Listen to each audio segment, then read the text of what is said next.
judul yang diberikan kepada saya ini sangat dalam. Oleh sebab itu izinkan saya bicara agak sistematis, mulai dari hal-hal yang Bapak dan Ibu sekalian sudah ketahui, mulai dari situ dulu. Lalu kita lihat masalahnya nanti apa di Indonesia ini. Maka pertama, saya akan bicara tentang peran dan posisi umat Islam di Indonesia ini. Saudara sekalian, sering orang berkata, apa peran umat Islam di Indonesia ini? Posisinya di mana sekarang? Nah, kita lihat. Saudara, Indonesia ini merdeka dulu itu tidak lain karena peran umat Islam yang sangat besar untuk membangun sebuah negara Indonesia yang merdeka. Jadi pikirannya di zaman penjajahan itu dulu, kalau Indonesia itu tidak merdeka, kalau umat Islam tidak punya negara yang merdeka, maka umat Islam ini tidak akan leluasa beribadah. Sehingga umat Islam lalu ikut berjuang habis-habisan agar Indonesia merdeka, agar umat Islam ini maju. Itulah sebabnya kalau kita ingat apa tugas umat Islam itu, tugas umat Islam itu adalah tugas yang diberikan kepada manusia dan jin. Wa ma khalaqtul jinna wal insa illa liya'budun. Jadi kita ini diciptakan, jin juga diciptakan untuk apa? Untuk beribadah. Lalu bagaimana bentuk ibadah? Tadi ayat Al-Quran sudah dibacakan oleh Koreh dengan sangat menyentuh. Wal takum minkum ummatun yad'una ilal khairi. Tata'muruna bil ma'ruf wa la tanhauna 'anil munkar. Apa? Untuk beribadah itu Anda semua, kita semua harus beramar ma'ruf dan bernahi munkar. Ibadah, amar ma'ruf nahi munkar itu tujuan kita, itu tugas umat Islam. Nah, sekarang dalam kenyataannya kalau kita tidak punya negara sendiri, maka beribadah, beramar ma'ruf nahi munkar itu tidak lancar. Itu sebabnya dulu Nabi Muhammad mendirikan negara. Karena ketika dia bekerja sendiri tanpa kekuasaan politik, tanpa kekuasaan negara, Nabi Muhammad itu ya selalu diganggu dan sangat sulit. Tetapi menjadi sangat sukses ketika beliau kemudian hijrah ke Madinah mendirikan negara.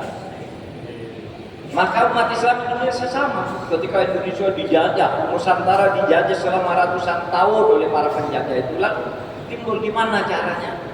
Maka dibuat kaidah-kaidah usul fikihnya. Gimana kalau kita beribadah dengan baik tidak punya negara, terus apa yang harus lakukan? Ya, buat negara dong. Dalilnya apa? Dalilnya mala yatimul wajib illa bihi fahuwa wajib. Jika satu kewajiban beramar ma'ruf nahi munkar, berdakwah beribadah kepada Allah tidak akan bisa terlaksana dengan baik kecuali engkau punya negara. Maka punya negara itu wajib hukum. Wajib punya negara. Kenapa? Karena kalau tidak punya negara kita kumuh. Kayak zaman Belanda dulu itu kumuh kita. Mau sekolah nggak boleh. Ayah saya itu, kakek saya nggak sekolah zaman Belanda. Ayah saya yang lahir pra kemerdekaan itu sekolah hanya sampai SR kelas 5.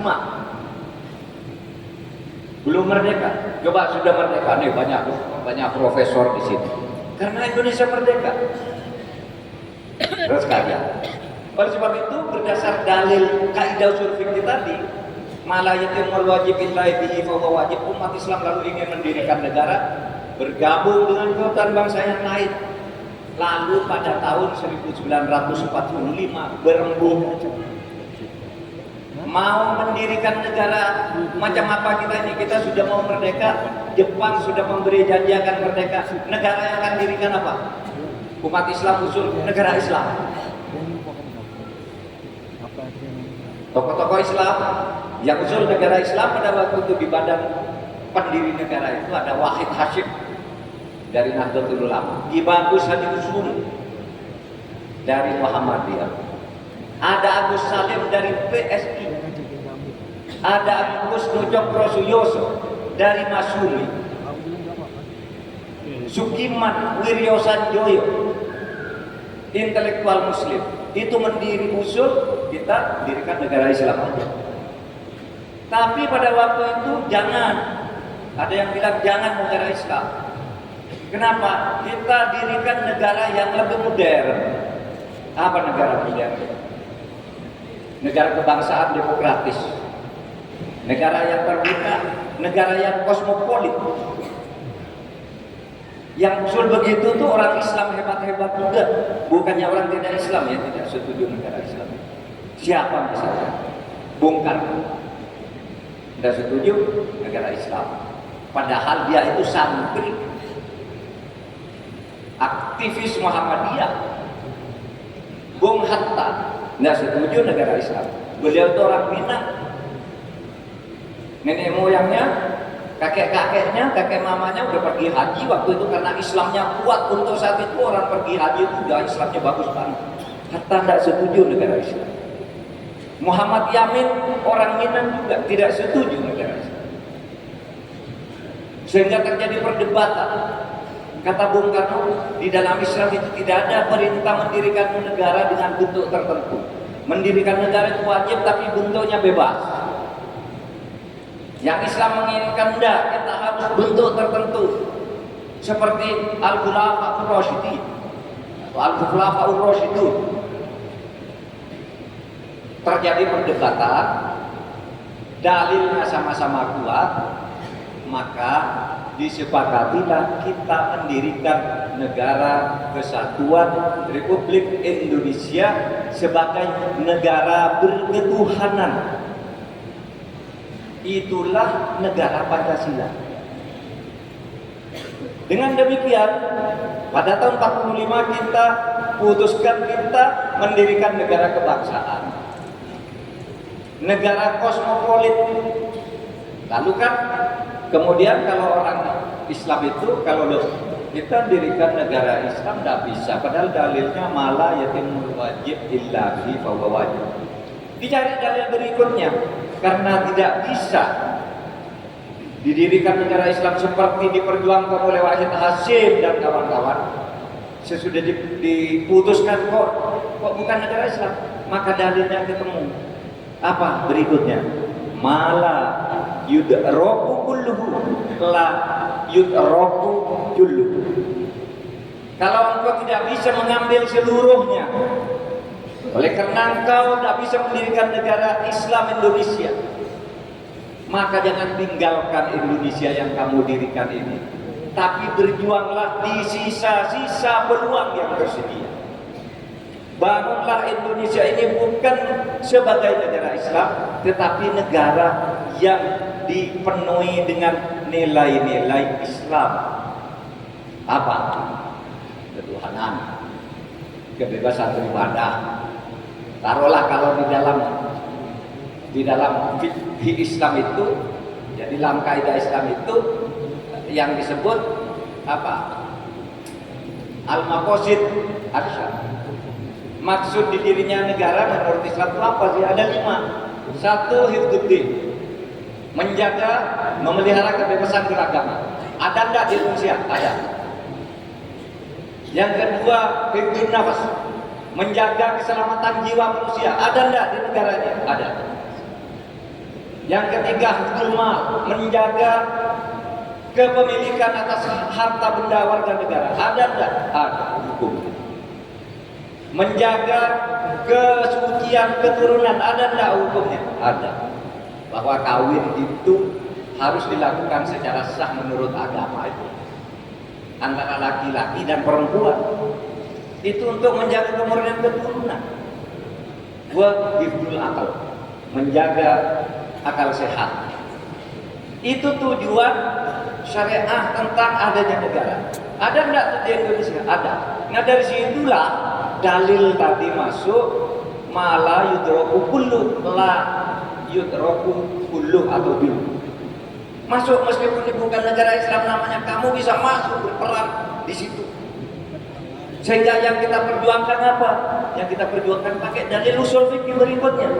Al ibaratu fil Islam bil jauhar, la bil madhhar. Ibrah, patokan dasar dalam memperjuangkan nilai-nilai Islam yang rahmatan lil alamin itu adalah substansi, nilai-nilai dasarnya yang sangat agung, tidak perlu dengan simbol-simbolnya, karena kita mau menentukan simbol itu sudah kalah di permusyawaratan tahun 1940. Kita sudah terikat pada apa yang disebut mitsaqun ghalidha. Mitsaqun ghalidha itu artinya adalah kesepakatan luhur. Kalau dalam ilmu politik namanya modus vivendi. Itulah sebabnya ormas besar Islam seperti Nahdlatul Ulama, Muhammadiyah, Majelis Ulama, dan hampir semua ormas Islam yang ada, dan saya yakin juga Hidayatullah, menganggap Indonesia ini adalah Darul Mitsaq, negara yang lahir karena kesepakatan. Di dalam Islam kesepakatan itu tidak boleh dilanggar kecuali melalui kesepakatan baru.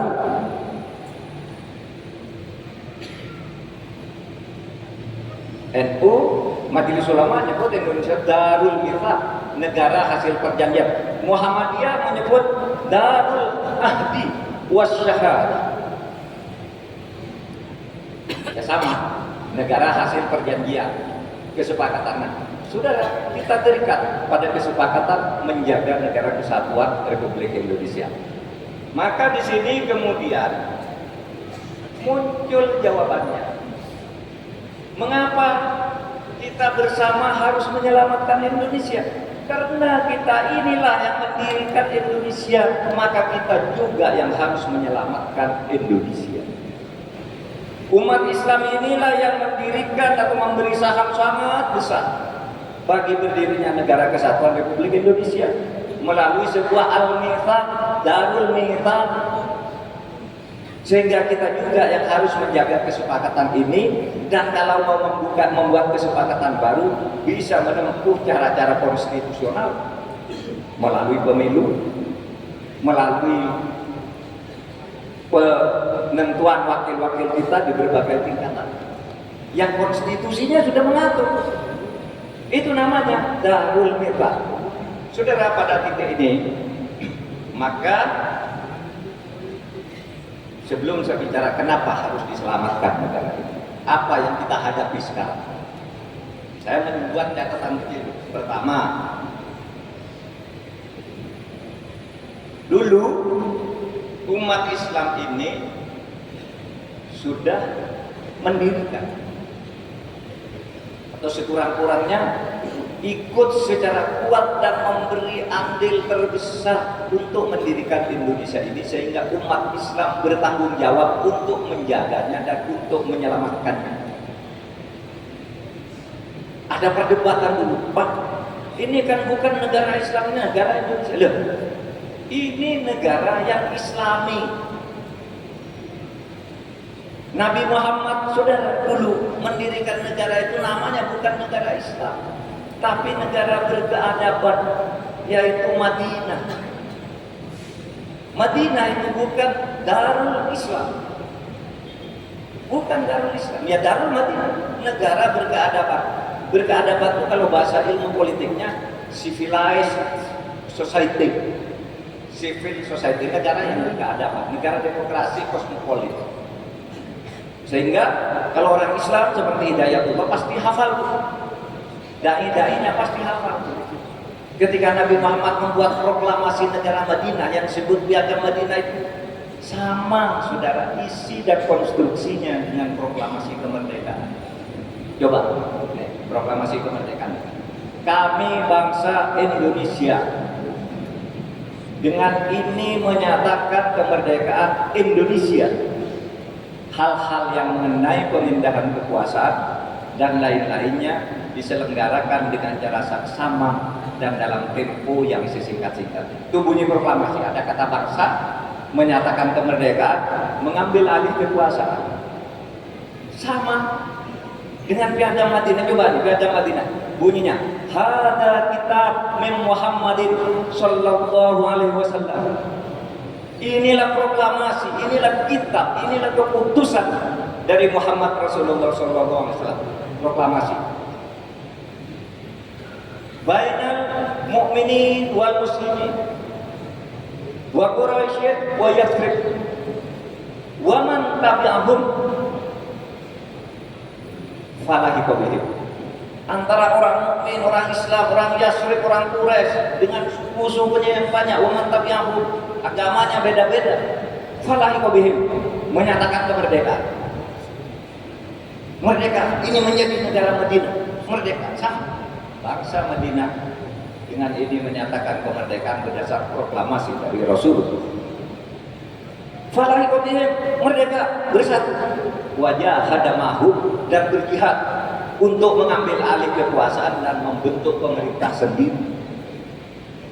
Saudara, sama tuh konstruksinya proklamasi kemerdekaan dengan Piagam Madinah. Itu tadi teks asli Piagam Madinah yang saya bacakan. Yang itu tawatur, ditulis oleh hampir semua orang yang mendengar saat itu mengatakan itu yang dikatakan oleh Nabi Muhammad. Sehingga dikatakan umat Islam itu menjadi sebuah geopolitik, wahum ummatun wahidatun min duninnas. Inilah negara Madinah yang kosmopolit, berada di tengah geopolitik dunia lain. Saudara, apa yang di situ saudara lihat? Itu negara Madinah itu negara kosmopolit, negara terdiri dari berbagai suku, agama yang berbeda-beda. Sehingga ketika suatu saat Nabi Muhammad mendengar pergunjingan kaum ibu di Madinah, pada ketakutan, gimana nih? Kata ibu-ibu itu berkumpul, Muhammad mendirikan negara, mati kita ini semua dibunuh nih, yang beragama Nasrani, yang beragama Yahudi, apa mati dibunuh semua. Ibu-ibu pada ketakutan. Lalu Nabi Muhammad mengutus istrinya, coba kamu temui itu ibu-ibu Aisyah, itu beritahu pada mereka bahwa saya diutus ke dunia ini bukan untuk mengislamkan orang Nasrani, bukan untuk mengislamkan orang Yahudi, tetapi saya hanya membawa agama yang hanif. Kalau mereka mau ikut-ikut, kalau tidak mau ikut tetap bebas engkau, wahai penduduk Madinah. Sehingga kalimatnya itu innama bu'ithtu lid-dini al-hanifiyah as-samha. Kalau saudara yang paling hafal, Nabi Muhammad itu suruh apa? Innama bu'ithtu litammima makarimal akhlaq. Ya, itu hadis yang sangat populer. Tapi ada hadis yang juga sama kedudukannya, sama hadis sahih. Innama bu'ithtu lid-dini al-hanifiyah as-samha. Saya membawa agama yang lurus, saya diutus membawa agama yang hanif, agama yang lurus. Tetapi juga as-samha, tasam, toleran. Menerima perbedaan dan bisa hidup bersama. Itulah yang kemudian menjadi konstruksi fikih politik atau fikih siasah di dalam studi-studi hukum tata negara Islam. Titik di sini kesimpulannya, kita wajib jaga keselamatan negara kesatuan Republik Indonesia berdasar syar'i, wajib bagi kita. Dulu Kiai Hasyim Asy'ari mengeluarkan resolusi jihad pada tanggal 22 Oktober tahun 45. Dikatakan mempertahankan negara kesatuan Republik Indonesia adalah wajib ain. bagi setiap orang Islam Indonesia. Sama, konstruksi itu masih harus kita jaga sampai sekarang. Nah, persoalannya apa sebabnya? Mengapa kita harus menyelamatkan negara ini? Ini, saudara, ketata pemerintahan kita sekarang ini, Indonesia sekarang ini tidak sedang baik-baik saja. Sejarah memanggil kita untuk memperbaiki. Kenapa tidak sedang baik-baik? Saudara, di Indonesia ini banyak korupsi. Di dalam ketata pemerintahan itu digeragani oleh korupsi yang luar biasa. Hak-hak rakyat, terutama di daerah luar, itu dirampas dengan sesuka-suka. Penegakan hukum dan keadilan juga menjadi persoalan. Itulah sebabnya, meskipun dari waktu ke waktu umat Islam itu maju dan maju, tetapi banyak juga rakyat yang tertinggal. Coba, saudara, ini agak ilmiah. Di dalam ilmu ekonomi itu ada istilah Gini rasio. Gini rasio itu ketimpangan antara yang kaya dan yang miskin.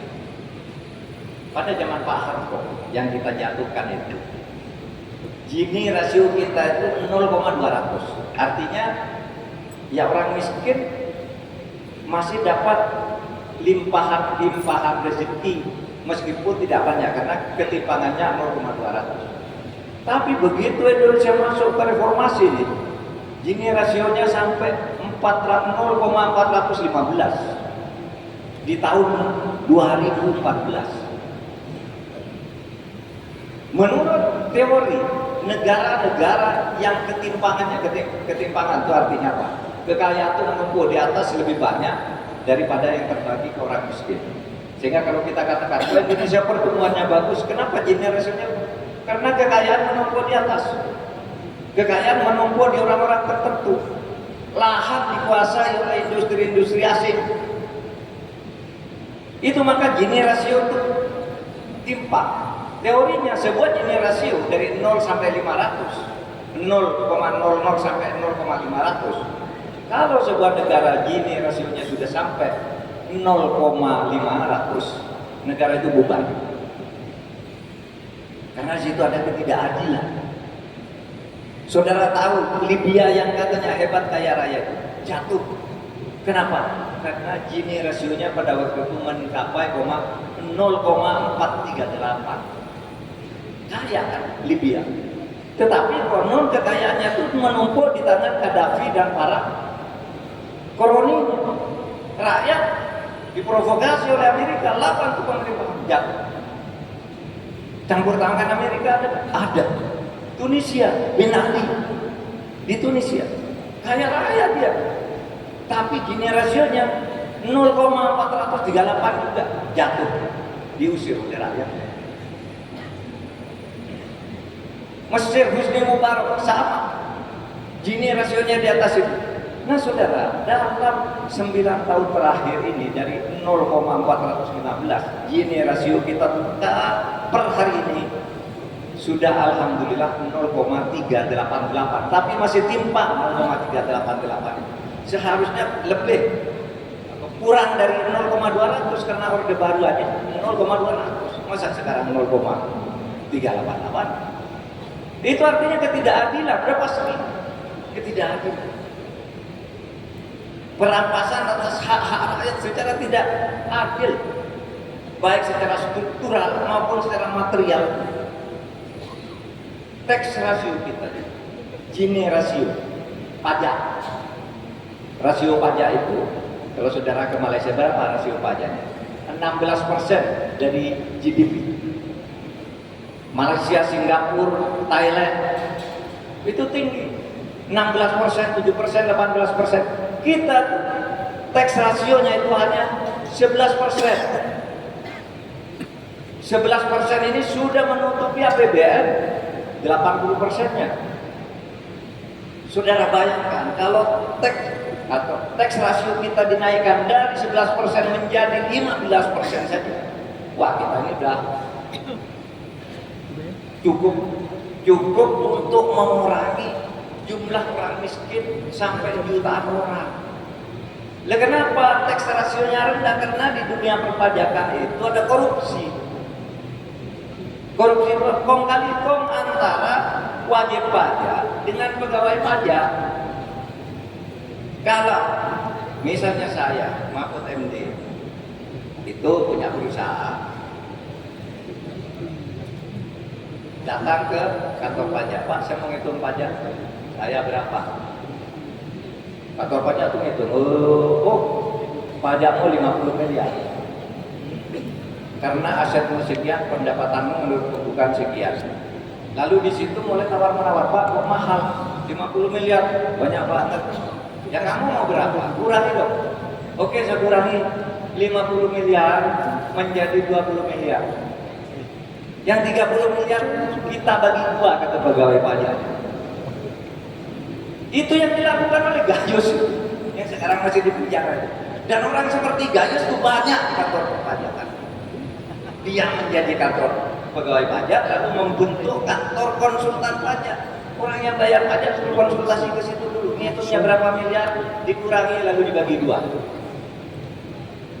Maka tax rasio kita itu hanya 11%. Seharusnya kita ini kaya.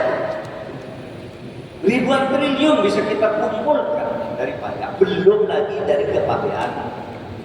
Orang impor emas 10 ton, di dalam laporannya ditulis 6,5 ton. Yang 3,5 ton itu impor gelap, tidak bayar pajak. Ini yang sekarang sedang kita bawa ke pengadilan, yang baru saya tangkap ini. Ada yang begitu tuh banyak. Itu saya hanya memberi satu contoh kenapa Indonesia itu sekarang tidak baik-baik saja. Bahwa ada kemajuan itu, iya ada kemajuan. Buktinya nih, kita bisa punya masjid mega. Kalau dulu belum merdeka, tidak mungkin Anda punya masjid semegah ini, tidak mungkin. Sholatnya di surau, tapi kampung gitu yang kumuh. Kadang-kala sajadahnya pakai daun pisah kan gitu. Dulu saya masih ngalamin tahun 70-an. Nggak ada masjid bagus begini tahun awal-awal 70-an. Kita ke kampung gitu, ya suratnya sholat asar gua di pinggir jalan. Dikali gitu wudu lalu ambil daun pisah sholat. Kalau sekarang masjidnya indah, di kampung-kampung sekarang masjid indah. Karena Indonesia merdeka. Itu akan lebih bagus lagi negara ini kalau dikelola dengan baik. Kelola dengan baik. Sehingga kalau saya tadi kembali memulai dari sejarah perjuangan bangsa kita tentang Indonesia ini, bahwa umat Islam mendirikan negara ini dengan pengorbanan jiwa dan raga, maka sekarang kita tidak boleh hanya menikmati, tetapi juga harus menyelamatkan atas segala ancaman-ancaman yang sekarang ini sedang ada di lingkungan kita. Ini baru ancaman lingkungan dalam negeri. Itu tadi di ketatan pemerintah itu, di korupsi itu. Saudara, sebenarnya rakyat kita tuh baik-baik juga. Coba kalau rakyat kita tuh beringas, itu bisa ngamuk lihatnya. Polisi kita juga baik-baik, banyak polisi yang korup banyak. Tetapi polisi itu jumlahnya 700.000 orang. Mungkin yang korup tertangkap seperti Teddy Minahasa, Sambu dan yang lain-lain itu dari 700.000 orang itu mungkin kalau dihitung ada taruhlah 500 orang. Masih kecil dibandingkan dengan 700.000 orang. Masih kecil. Iya. Tapi saudara, ini perbandingan angka ini harus membuat kita optimis bahwa kita bisa melakukan perbaikan, karena yang brengsek-brengsek itu hanya sedikit.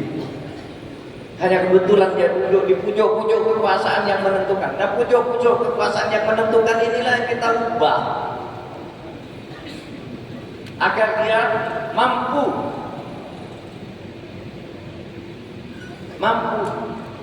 untuk melakukan pemerataan ke bawah. Nah, saudara sekalian, saya kira itu yang pokok sebagai tausiah, kalau mau anggap tausiah. Itu bukan kampanye.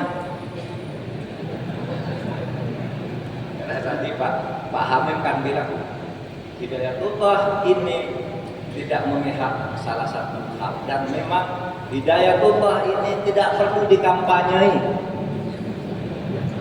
Tidak perlu kamu milih ini udah pintar-pintar. Saya lihat tadi Hidayatullahnya orang kelas menengah ke atas nih pengelolanya. Tidak usah dikampanyai, sudah milih sendiri siapa yang harus dipilih, siapa yang tidak.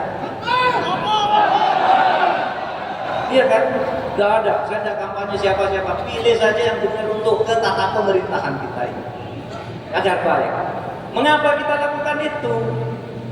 Karena kita cinta kepada bangsa dan negara ini yang telah memberi kepada kita kehidupan, yang telah menjadi ibu kita, ibu pertiwi, sehingga kita bisa hidup nyaman, hidup bebas, dan kenyamanan serta kebebasan ini tidak boleh dirampas atau diganggu oleh ketata pemerintahan yang jorok.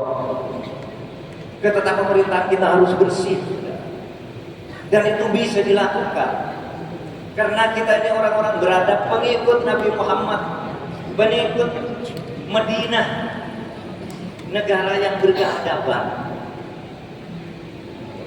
negara dan bangsa yang keadaban, yang cinta kepada tanah airnya, cinta kepada agamanya, cinta kepada tanah airnya. Itu dulu waktu saya kecil. Ya, saya kira waktu Pak Hamim kecil juga kalau diajari aku itu atau ditulis mudah-mudahan berguna bagi bangsa, negara dan agama. Kalau ikut Pak ya dulu. Kalau dipesan oleh orang tua itu bangsa, negara dan agama. Jadi cinta kepada agama itu sama cinta kepada bangsa dan negara. Maka itu ada yang merumuskan kata narasi hubbul watan minal iman. Cinta kepada tanah air itu bagian dari iman. Tetapi bagian dari iman itu bukan rukun iman. Yang sering orang bedakan. Loh Pak, rukun iman kan sudah 6. Ya 6. Rukun iman. Percaya kepada Allah, kepada Rasul, kepada malaikat, kepada kitab, kepada hari akhir, kepada takdir, itu 6 udah. Tapi iman itu kata Nabi ada 77 tingkatannya. Apa yang paling a'lah, la ilaha illallah Muhammadur Rasulullah. Iman yang tertinggi mengatakan tidak ada Tuhan selain Allah Muhammad Rasulullah. Wa adnaha imatatul ayat qariq. Yang paling rendah itu kamu cukup membuat kerikil dari tengah jalan, itu sudah bagian dari iman. Karena kamu melaksanakan perintah Allah untuk membuat kebaikan, refleksi dari iman. Ya kan, dari 77 itu. Nah, di tengah di antara yang tertinggi dan rendah ada nasionalisme. Sehingga ada orang mengatakan hubbul watan minal iman. Maka kalau di Jawa dulu muncul apa? Lagu Indonesia Raya dalam bahasa Arab. Ya kan? Indonesia dalam bahasa Arab itu ya lal watan, ya lal watan, ya lal watan, hubbul watan minal iman. Ya kan? Indonesia biladi, Indonesia negeriku.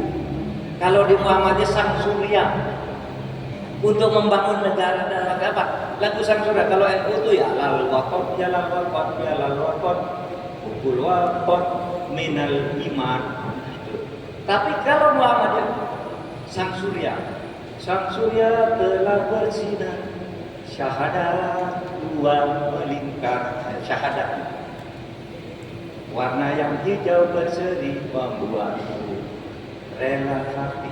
Nah, itu kan rela hati untuk berjuang bagi kebangkitan bangsa ini, karena matahari sudah terbit, tidak boleh kita tiru terus lawan penjajah. Itu kan sama dengan Indonesia Raya kan itu. Cuma dengan ekspresi yang berbeda-beda. Di Aceh itu ada lagu berbahasa Arab tahun 1930. Lagu orang-orang Aceh yang kalah perang terhadap Belanda pada waktu itu, Tengku Umar Nyadir ditangkap kalah. Kemudian apa, orang Aceh ingin berjuang. Maka pada saat itu muncullah lagu-lagu nasionalisme berbahasa Arab.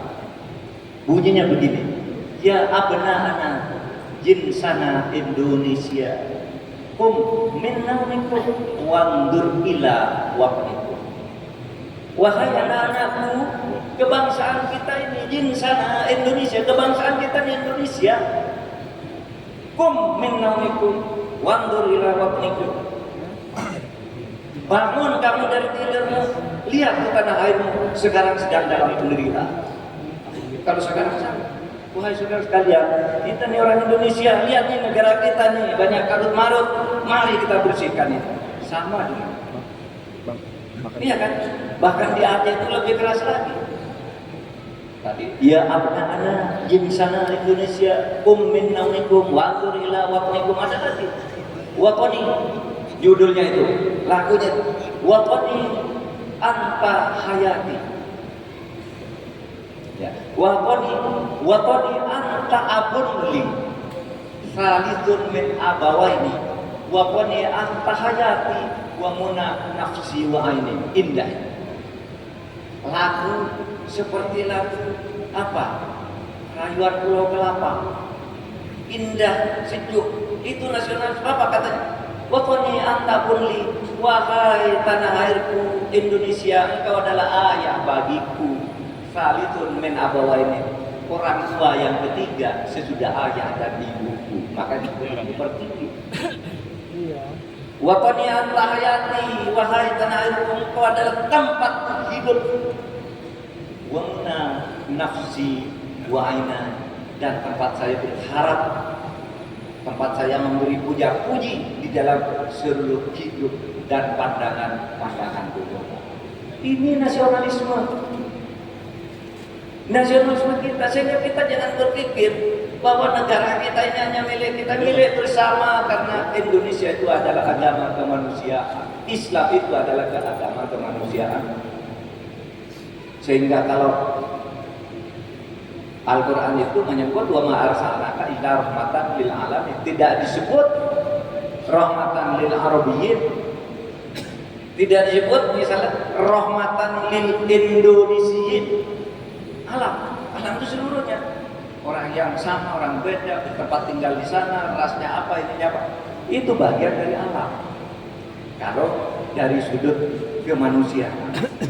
Nah, saudara sekalian, saya cukupkan sekian. Mudah-mudahan kita terus berkembang, terus memberi hidayah.